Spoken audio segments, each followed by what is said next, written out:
जी नमस्कार, स्वागत है आप सभी का दिनेश क्लासेस में। मैं हूं कुलदीप यादव और आप हैं रीट के साथी और कुल मिलाकर हम हैं डीजे सर क्लासेस। हम आज करेंगे ये जो रीट का पेपर, जो सीटेट का पेपर आप देख रहे हो, हम इसको सोल्व करेंगे और आगे भी इसी तरह के वीडियो हम बनाते रहेंगे। इसके लिए जो है आप डीजे सर क्लासेस को फॉलो कर सकते हैं, लाइक कर सकते हैं और इस वीडियो को शेयर कर सकते हैं। तो दोस्तों, सीटेट में जिस तरह के प्रश्न आ रहे हैं सेम उसी प्रश्न देखने को मिले हैं जैसे हम सुबह वाली क्लास में अध्ययन करते हैं। कुछ प्रश्न जो है, कुछ प्रश्नों के उदाहरण जो है हम यहाँ पर देखते हैं। एक दो प्रश्न सोल्व करके देखते हैं कि किस प्रकार के प्रश्न आते हैं। तो लेट्स स्टार्ट द सेशन, शुरू करते हैं।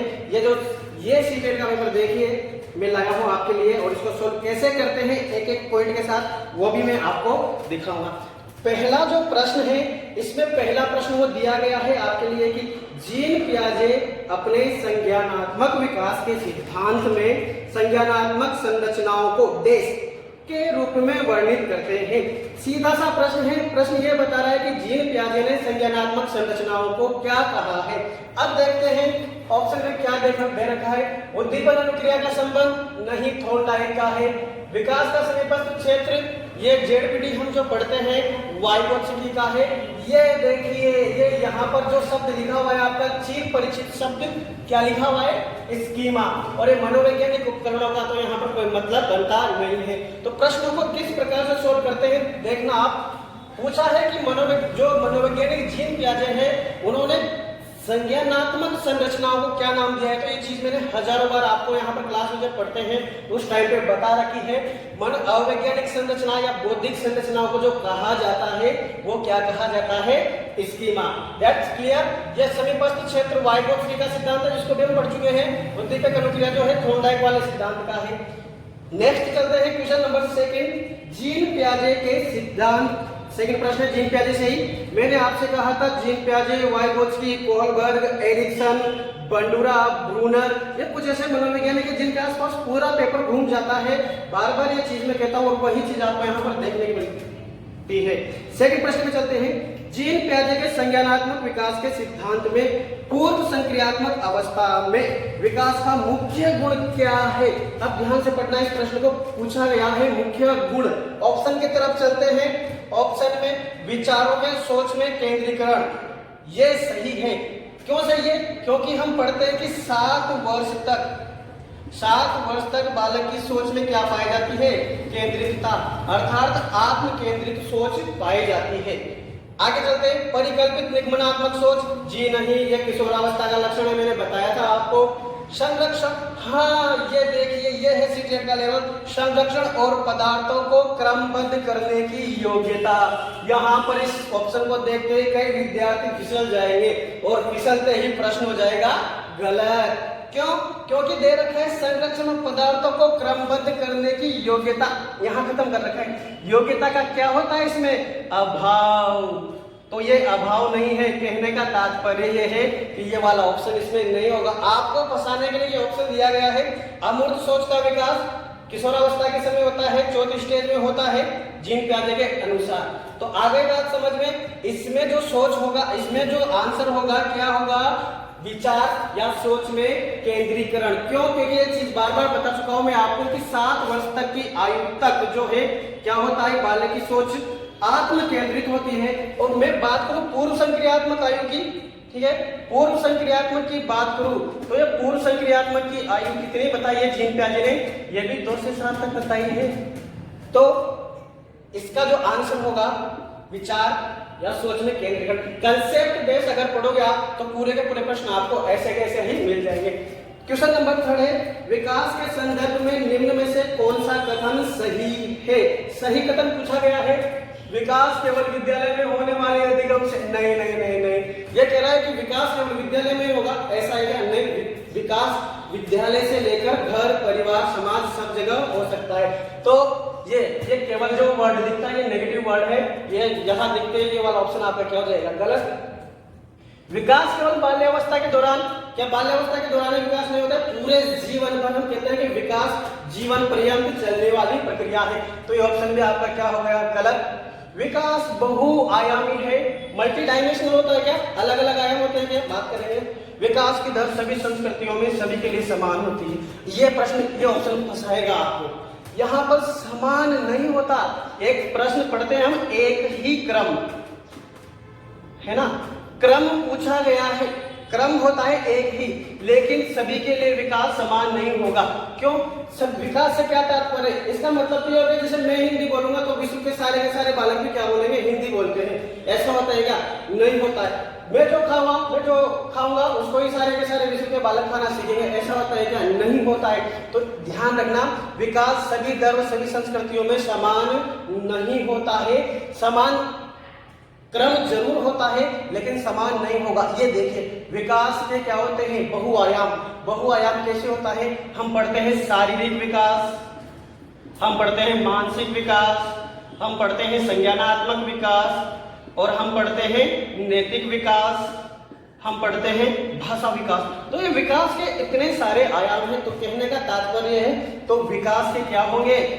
बहुत सारे आयाम। तो विकास क्या होगा? मल्टी डायमेंशनल होगा। ये 3 क्वेश्चन उम्मीद करता हूं समझ में आया होगा। बढ़ते हैं आगे, क्वेश्चन नंबर 4 की तरफ बढ़ते हैं हम। क्वेश्चन नंबर जो 4 है उसको देखते हैं क्या बोल रहा है और क्या पूछना चाह रहा है क्वेश्चन नंबर 4 आपसे। क्वेश्चन नंबर 4 ये देखिए, ये आ गए वाइगोत्स्की साहब। लेव वाइगोत्स्की का सामाजिक सांस्कृतिक परिप्रेक्ष्य अधिगम प्रक्रिया में देश के महत्व पर जोर देता है। ठीक है, ये पूछ रहे हैं कि वाइगोत्स्की साहब जो है किसके महत्व पर जोर देते हैं? तो एट्रीब्यूशन, गुणारोपण, गुण के बारे में कोई बात नहीं कि पूरा सिद्धांत हम जो है ऑफलाइन क्लासेस में पढ़ चुके हैं। अभिप्रेरणा, ये अभिप्रेरणा वाली जैसी बात भी जो है विशेष कोई कही नहीं है। संतुलीकरण की बात आप पता है कौन करते हैं? जीन पियाजे जी महाराज। ये रहा, मैंने आपको बताया था, ये लिखा हुआ सांस्कृतिक उपकरण। वाइगोत्स्की का जो सिद्धांत है सामाजिक सांस्कृतिक सिद्धांत है, और वाइगोत्स्की जो है सामाजिक सांस्कृतिक विकास की क्या करते हैं? बात करते हैं। तो ये शब्द मैंने बोला था कि जहां पर भी आपको सामाजिक और सांस्कृतिक दिखाई दे, आपको एक ही मनोवैज्ञानिक का नाम ढूंढना है, वाइगोत्स्की साहब। ठीक है, तो लेव वाइगोत्स्की इस क्वेश्चन का क्या होगा? जवाब होगा क्वेश्चन नंबर 4 का। अब इसके बाद में नेक्स्ट जो प्रश्न है वो प्रश्न आता है आपके पास क्वेश्चन नंबर 5। क्वेश्चन नंबर 5 क्या बोल रहा है आपसे? चलते हैं आगे की तरफ।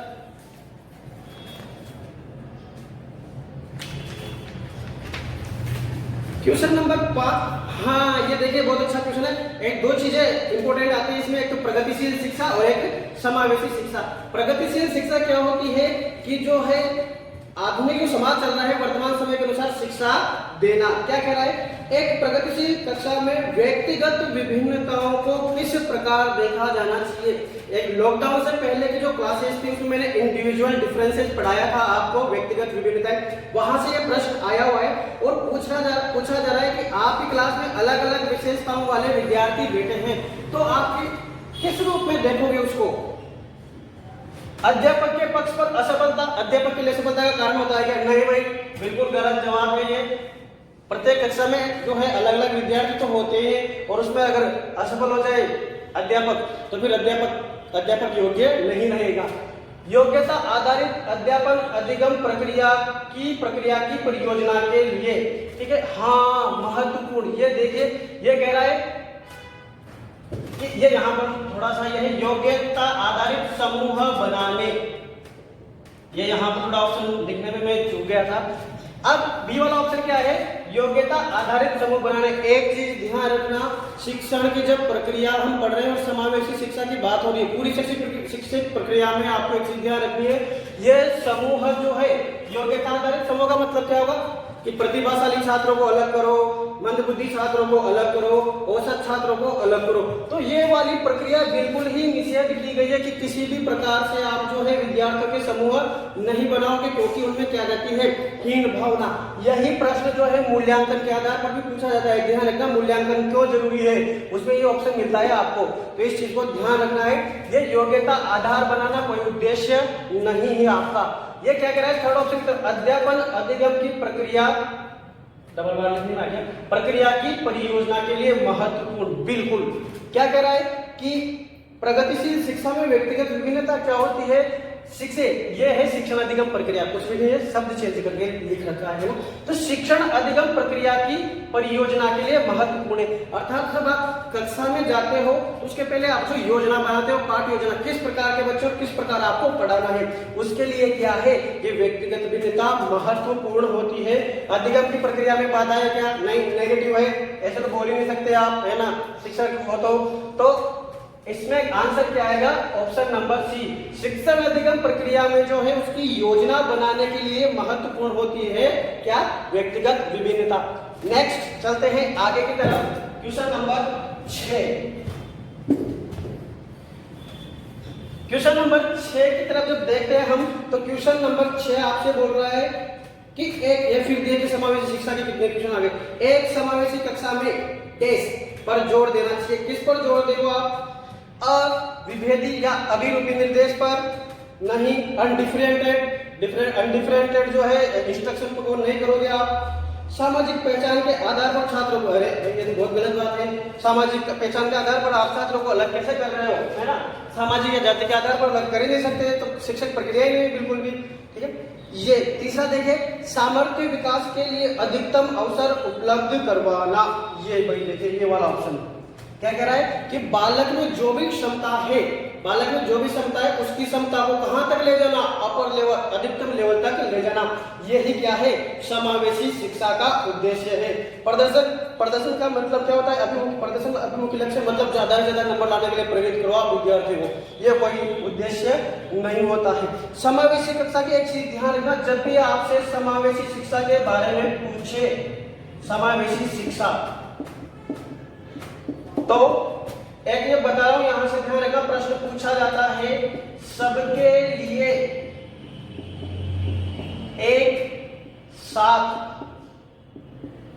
जो शिक्षा की बात कही है वो किसके अंतर्गत कही गई है, मतलब किसी भी प्रकार का विद्यार्थी हो, चाहे वो दृष्टि बाधित हो चाहे श्रवण बाधित हो, उन सभी के लिए क्या होगा, सामान्य बच्चों के साथ शिक्षा देना, ये क्या है, समावेशी शिक्षा। ये ध्यान रखना है, बहुत प्रश्न आने लग गया है आजकल समावेशी शिक्षा। डायरेक्ट क्वेश्चन करने से कुछ नहीं होगा, मैं कंसेप्ट बता रहा हूँ प्रत्येक प्रश्न का आपके लिए। क्या होती है समावेशी शिक्षा, सभी बच्चों को एक साथ एक ही जो है विद्यालय में शिक्षा देना क्या कहलाती है, समावेशी शिक्षा। और समावेशी शिक्षा का जो उद्देश्य होगा, हर बालक को अपना जो है सामर्थ्य, उस सामर्थ्य को अधिकतम लेवल तक पहुंचाना, यही इसका क्या है, जोर देती है। क्वेश्चन नंबर 6 हो चुका है। नेक्स्ट बढ़ते हैं क्वेश्चन नंबर 7 की ओर। क्वेश्चन नंबर जो 7 है वो, हाँ ये इंपोर्टेंट, थोड़ा सा करंट से रिलेटेड प्रश्न है। दिव्यांग जन अधिकार अधिनियम 2016 के अनुसार निम्न में से किस शब्दावली का प्रयोग उपयुक्त है। अर्थात ये पूछा गया है कि अभी तक हम पीएच बोलते हैं ना, फिजिकल हैंडीकैप्ड, विकलांग छात्र, उस विकलांग को क्या कहा गया है 2016 के अधिनियम में। देखते हैं, ये तो जो है फैक्चुअल क्वेश्चन है, इसमें कुछ ज्यादा नहीं है। विकलांग छात्र नहीं कहा गया है, शारीरिक दिव्यांगता वाला छात्र, अशक्त शरीर वाला छात्र, ये भी नहीं कहा गया है, मंदिर छात्र तो कहा ही नहीं गया। ये शारीरिक दिव्यांग, दिव्यांग नाम सुना होगा आपने, शारीरिक दिव्यांग वाला छात्र, तो स्टूडेंट विथ फिजिकल डिसेबिलिटी, ये नाम ध्यान रखना है आपको, स्टूडेंट विथ फिजिकल डिसेबिलिटी, ये शब्द जो है 2016 वाले विकलांगता अधिनियम में लिखा गया है। इसमें कुछ समझाने वाली बात नहीं, फैक्चुअल क्वेश्चन था। आगे बढ़ते हैं क्वेश्चन नंबर 8 की तरफ।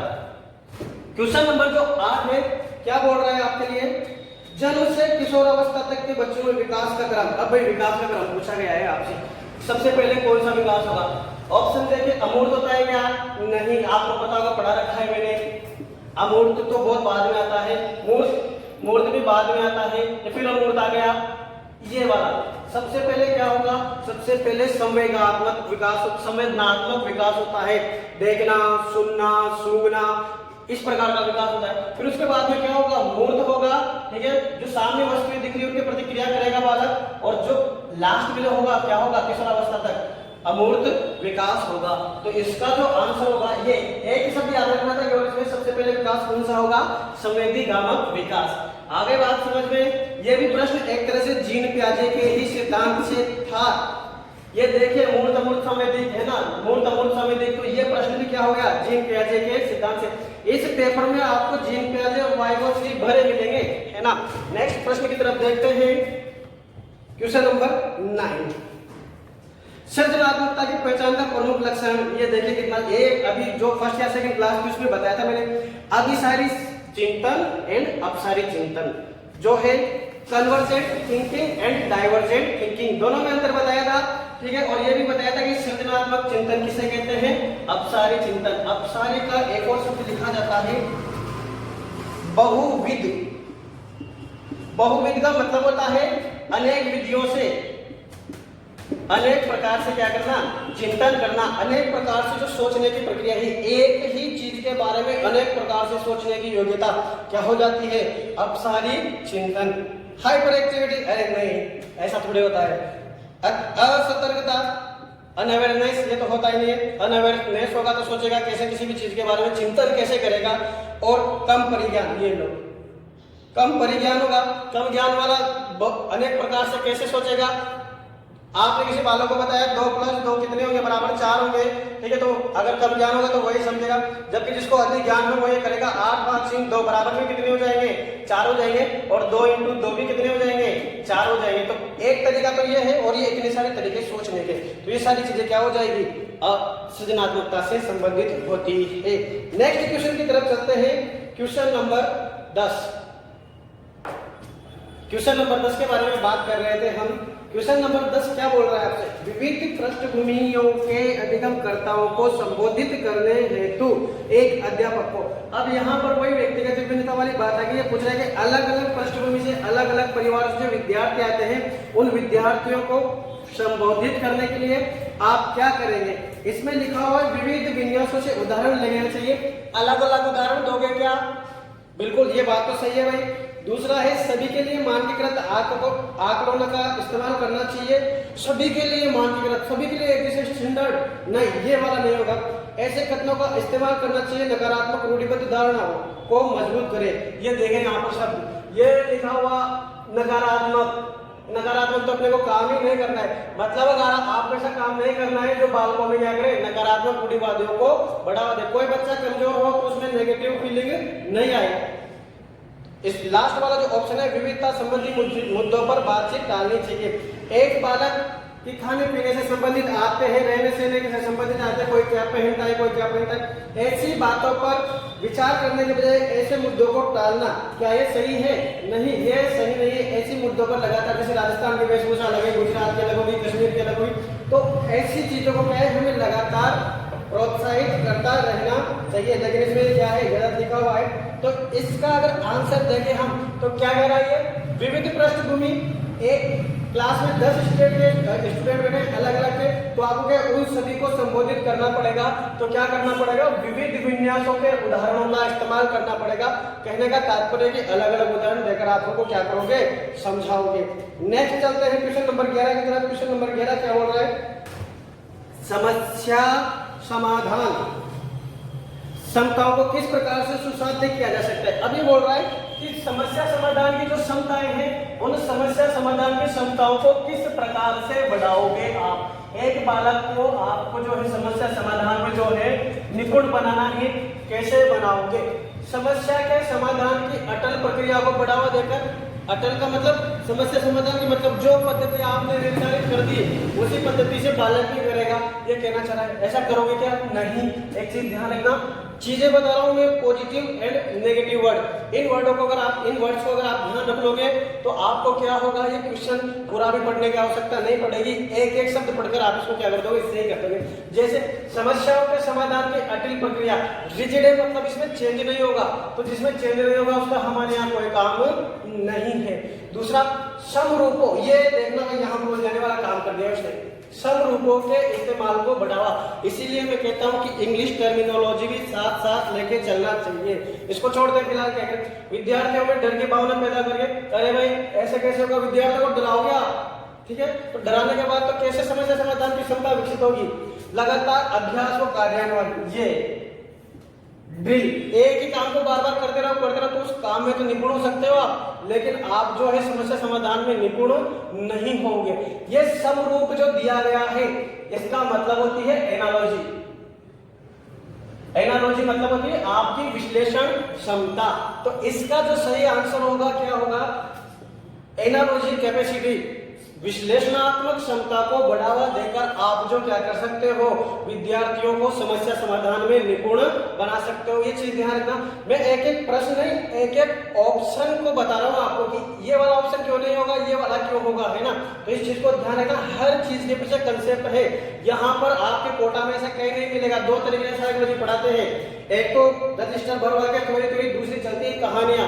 ऐसे नहीं होता, कंसेप्ट समझना पड़ता है। प्रत्येक ऑप्शन का कंसेप्ट में बता रहा हूँ कि किस ऑप्शन पर कौन सा कंसेप्ट लगेगा। देखना नेक्स्ट क्वेश्चन की तरफ देखते हैं। इसमें हमने क्या बात की थी कि एनालॉजी कैपेसिटी जो है, विश्लेषणात्मक क्षमता है, उसको आप बढ़ाओगे तब जाकर बालक क्या बनेगा, समस्या समाधान में निपुण बन पाएगा। नेक्स्ट क्वेश्चन की तरफ चलते हैं। क्वेश्चन नंबर 12 है।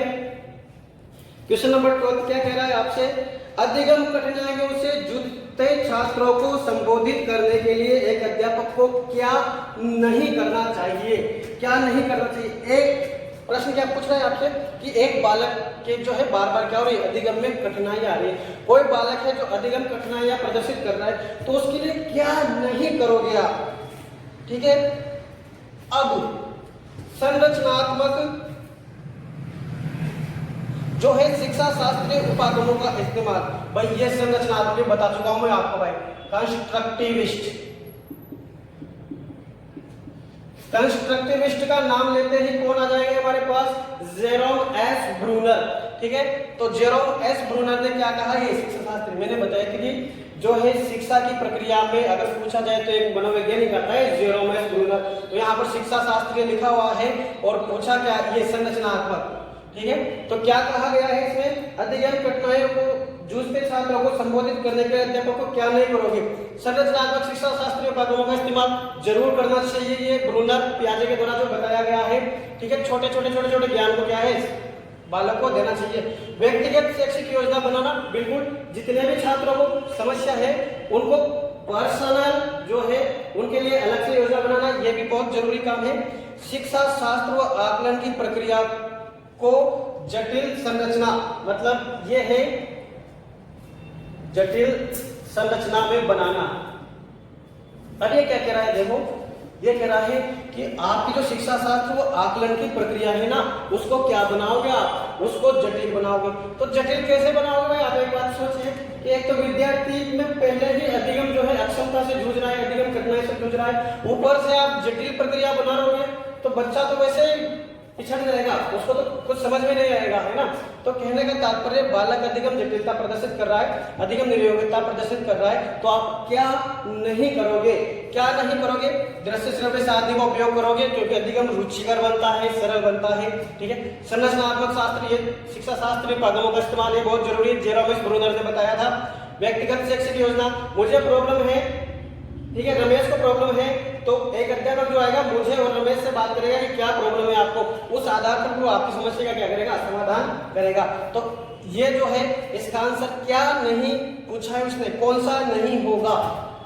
तो शिक्षण अधिगम प्रक्रिया को क्या है, जटिल नहीं बनाओगे आप, बाकी सब चीजें आप करोगे। क्वेश्चन नंबर 13 की तरफ बढ़ते हैं हम। लो क्वेश्चन नंबर 13। हाँ, ये बहुत अच्छा क्वेश्चन आया है कि यहाँ पर शर्मिंदगी देश करके पूछा है, आपको अंदाजा भी नहीं लगेगा कि कहाँ से ये प्रश्न है। एक सिद्धांत के बारे में अक्सर मैं जिक्र करता हूँ, एरिक्सन का मनोसामाजिक विकास का जो सिद्धांत है उससे ये प्रश्न मिलता जुलता है, पूरी तरह से तो नहीं लेकिन उससे मिलता जुलता है।